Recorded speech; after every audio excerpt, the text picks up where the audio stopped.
Here's the thing. At any given moment, we are only 35 pepperonis from greatness and complete failure.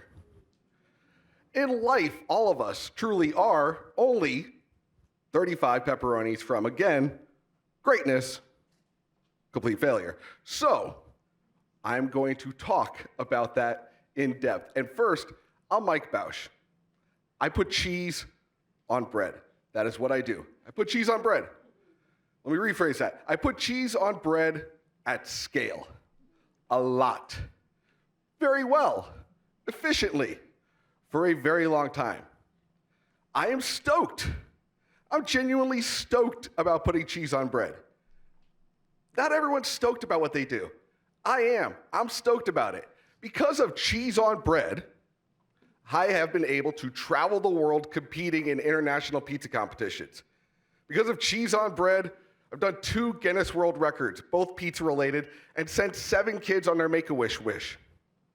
Pretty cool. Now, I'm not saying that to say, hey, look at me, I'm so amazing. I'm saying I'm stoked, and look at how much has happened from that stokage.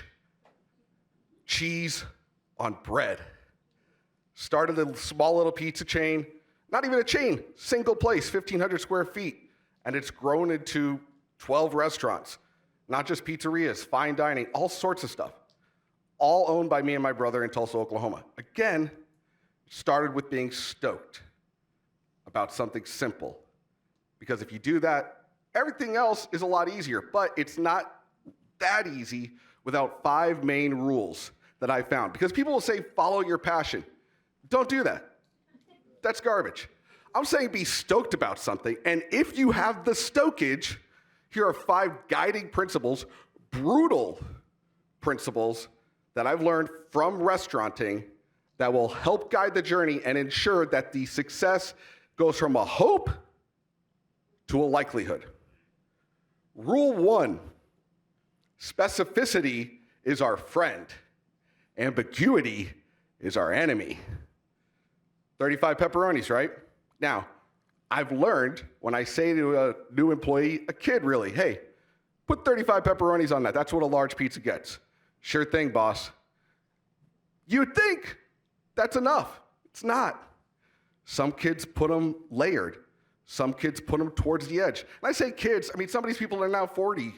It's all sorts of different people, but these people will put these pepperonis on in all sorts of different ways. In fact, someone just put it all in the center. Just a mound. I looked at them, I said, what's the, you said 35, do I do, then what? Exactly. Then what? Is this person an idiot? No. Right here. Your boy did not give specificity, and therefore, complete failure. Looking inward. I have a lot of restaurant owners that come to me like, oh, Mike, these guys, these kids, they don't get it, blah, blah, blah. That's not the problem. You don't get it because you haven't made failure an impossibility. So how do I make 35 pepperonis an impossibility of screwing up? Well, I could document that it's 10 on the outside, then another 10, then another 10. Or I could go 20, and then another 10, and then 5, and then 1. However I'm gonna do it, I have to have specificity of exactly how these 35 pepperonis land on this pizza, with a photo, with a process, with a video, with a trainer who watches them do it, verifies they do those 35 pepperonis exactly the right way, and then that they do it that way the rest of the night.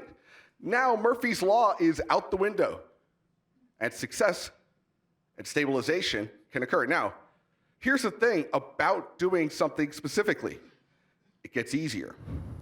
And when you do it specifically, the next brutal rule of restauranting is consistency. You know, and I know that restaurants, when they half-ass one day and are good the next, you don't trust them. You don't trust. How often is that in life? You were there for me when I needed you, but then you weren't the other time. I thought I could trust you. Now I don't. Consistency. Same thing for our staff. If we were to pay him one week and not the next, hey, thanks for that last check, but consistency. Operationally, It's simple, even though it's kind of not, like putting cheese on a pizza. We wanted to just, all right, well, on that pizza, get 16 ounces of the cheese. Weigh it. We got a bowl. We got a camera to make sure it happens. Wasn't happening. Why? People get busy. People put the wrong amount on. People put too little, put too much. What can I do with specificity to make consistency occur? Let's portion them out. Put them all in bags. But boss, how are we going to do that? It's going to take forever. Let's try it out. Put it in bags, fill it all up, do that at 2 o'clock every day. As many bags as we could do. Here's the thing. When we did that, the line moved faster because no one was weighing anymore. We just had it already there. Bag here, bag here, bag here, bag here. Our line was not constrained to this one choke point. Everything became easier. All of the staff moved quicker. All of the staff became more stoked because consistency is awesome. When you know people are dependable, it makes life that much better. Just does. Consistency determines why you go to McDonald's more often. It determines why we could be around this long because they know they're going to get the same thing each time. Dependability sounds boring. It's not. It's awesome. I'm a big fan. That's rule 2. Rule 3, the deep clean. You, if you are not a seasoned restaurant owner, might not know this. But if you want to know if a restaurant is total garbage, if you walk into the kitchen and you look at the hood vent, you can look up and it will tell you the tale of this restaurant.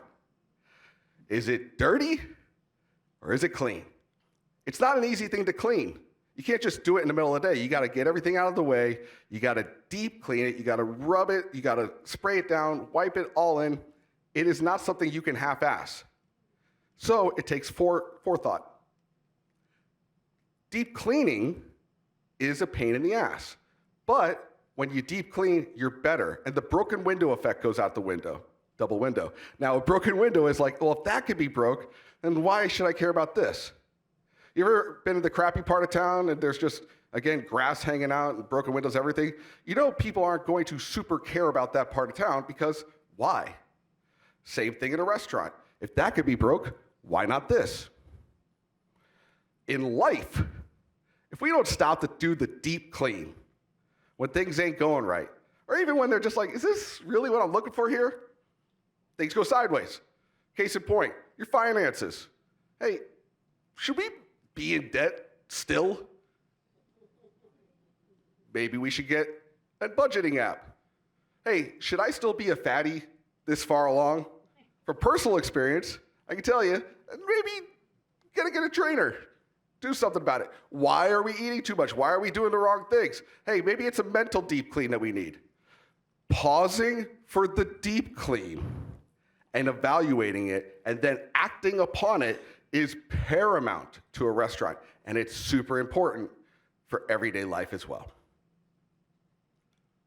That's our third rule. Here's our fourth. Don't check the box. Be the box. I do quarterly evaluations with every employee. Where are you at? Where do you want to go? What else do you think could be better? Thank you. Where are you at? Where do you want to go? What else could be better? Thank you. Now, when you get into task mode, hey, I got 30 of these things. All right, go, go, go, go, go, go, go. Tasks start to overwhelm, and it's get the box, check the box, check the box, check the box. It's bad. I've learned slow is fast, fast is slow. When we check the box, we're not being the box. When I stopped to do these evals, and I said, hey, anything else that you want to say? Anything else on your mind? Anything that we didn't ask that should have been asked? Well, yeah, boss, like, you know when I did that training that you wanted me to do a few months back? I never got my raise. I've been feeling kind of crappy about it. I didn't know if you were mad at me or if there was a reason that you want to pass me out of that training. You said you passed me, but it's just been on my mind. What? You didn't get your raise off that? And you just didn't say anything? I thought you were mad. Hold up. When was that? 3 months ago? That was like an extra. All right, we're to get with bookkeeper. You're going to get retroactively paid. I sincerely apologize. I'm apologetic that I didn't ask earlier. Now, by being the box to pause, ask, listen, instead of being interesting, pausing to be interested, it's a lot easier. I have saved this employee, a good employee, from being disenfranchised, having their work rate crash, and potentially quitting, and then all the money it costs to replace them, and also the human capital and the emotional toll of doing something untoward to this good person. That can't happen when you're task. Same thing for the employees. When we get a ticket and it says vegan pizza, add sausage, and they're like, that's what it says. I don't know, it said that. Not many vegans like sausage. I've learned. Hey, when you see something just a little off kilter, pause, because our goal here isn't to make the pizza of whatever the ticket says. The goal is to have those customers have the best experience possible. So if they might have put it in wrong, because online ordering can go sideways, pause, think, act. Don't check the box, be the box. Rule 5 sucks. I'm going to tell you up front, super sucks. And that is that fine is our F word. Hey, I came into your restaurant the other day. Oh, great, thank you. How was everything? Oh, yeah, it was fine. Oh, no. Something went sideways. Fine? It was fine? Yeah, everything was fine. What happened? No, I mean, the server came by, got our pizza, it was fine. Anything else? Why was it great? Hey, you run a nice shop. It was good. Here's the problem, all right? Here's the problem with fine. First off, anyone here who's in a relationship knows what fine really means. It's fine. Everything's fine. I don't know, it's fine. You know what fine really means. Now, in a restaurant, fine is identical to horrible. I'm going to tell you how that works mathematically. If you come in and you got everything and it was fine, and your friend says, hey, you guys want to go to Andolini's? I mean, have you been in a while? We actually went last weekend. Well, okay, cool. You guys want to go? No, we were just there last weekend. Let's go somewhere else. Anything wrong? No, it's fine, but let's go try something new. It's fine. Now, hey, you guys go to Andolini's? Oh, yeah, we were there last weekend. It was horrible. It was straight up garbage. I'd never want to go again. I want nothing to do with that place. How much new revenue are we getting in either scenario? Over here with fine, eggshell. Over here with horrible, identical new revenue. Which then teaches us that if it's not impressive, by default, it's unimpressive. In life, you did everything right. No one's mad about it. Who cares? That sucks. I told you that's a sucky lesson. Your hair is good. You tied your shoes. All right. What else you do for me? I showed up. Cool. If it's not impressive, by default, it's unimpressive. And it sucks. And also, just out of ourselves, do we demand more than fine? Out of our relationships, fine. Out of our job, fine. You know what kills fine? Being stoked. Being stoked. Again, being stoked is different than passion. Passion is, oh man, I love this so much, it's great. Stoked is game on, we are doing that. That is gonna be awesome. And I got it and I can't wait to do it, which is different than passion. When you're stoked, things are easier. And no matter what you do, if you're stoked about it, it can turn into so much more than you're giving it credit for. Whether it's filming it on social media, whether it's leaning into each relationship, when you are stoked about it, whatever widget you do, whatever lifestyle you have, it is that much easier and better. This month, our restaurant group celebrated 20 years of being open. Since January 8th, 2005 to January 8th, 2025, and here we are. 20 years. Most restaurants don't last.